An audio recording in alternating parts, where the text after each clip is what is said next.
Hi, everyone. Thank you so much for joining us back on the Mended Collective. I'm Rebekah Bardoel. Jordan Danser. And we're going to talk today about a really important topic that comes from 2 Peter chapter 1. You want to go ahead and read it? Let's go ahead and read it. 2 Peter chapter 1, verse 3. It says, "According as his divine power has given unto us all things that pertain to life and godliness, through the knowledge of him who has called us to glory and virtue," is what this says. Another word for that word virtue is excellence. And so we want to talk to you a little bit about excellence and what that means. Yeah, so what does it mean that we're called to excellence? Like, really, that idea of excellence just to me screams to be above, right? To go to a higher standard. Yes, I totally agree. And so since we're called to this high standard of excellence, sorry about that. Yeah, it's a tricky word. Yeah, it is a tricky word.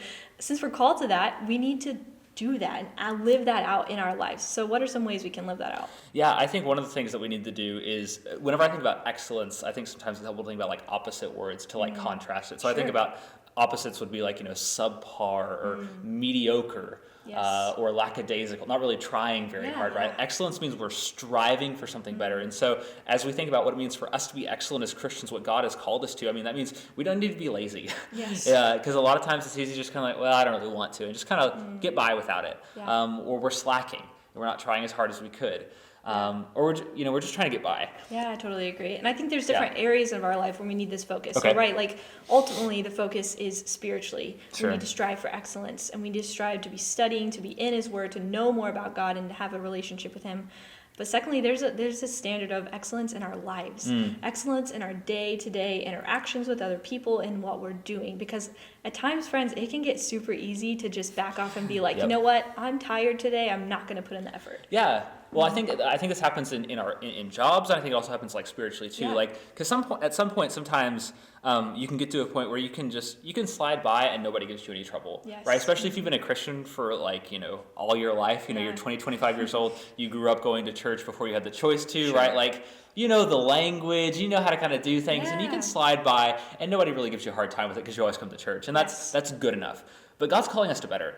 Yes, He's not calling us to good enough. And sometimes we kind of ask ourselves, maybe in our head or maybe subconsciously, what's the least I can do and still be okay with this? Or what's the least amount of work I can put in and still be okay with this? And that's not what God has called us to. He's called us to holiness. He's called us to be different. And if we're going to be different, we have to strive for excellence in every single aspect of our lives. Yeah, I just think about it as he goes on, in the rest of that passage, he talks about these things, like faith and virtue, and he says, add to yourself these things, and add this, and add this, and add this. And so, like, there's never really this attainment, right? It's always continual process and always continually working on it. Yeah, but sometimes we can get into the habit of, like, stagnant growth that just, like, okay, just as long as I'm doing something, it's better than nothing. Sure. Or it can just cause us to not do our best because we can just be okay with where we're at. And friends, I want to tell you, don't be okay with where you're at. Don't be okay with where you're at. Don't settle. Yes. Just keep going, because there are things, even if you've worked through that list and you've added those things, do it again. Sure. And do it again and again and again, because that's what God has called us to. Yeah, I think about the Apostle Paul, and I think about what he says in Philippians chapter 3, and he talks about how he kind of gives his resume of all the stuff that he was, about how he was Jewish, and he was a Pharisee, and he was this tribe, and he did all this stuff, and all the other things he did, and he's basically said, that's not what's important. Yes. I want to know Christ, and I want to know him further, and so I'm going to press on to the high mark of the excellent calling of God in Christ Jesus. And so, like, there's no mediocrity there, right? Like, think about all that Paul did at this point in his life. I mean, this is the end of his life, and he's preached the gospel, and he's been involved in wonderful things, and he's like, no, I got to keep going. There's still more to be had. Yes.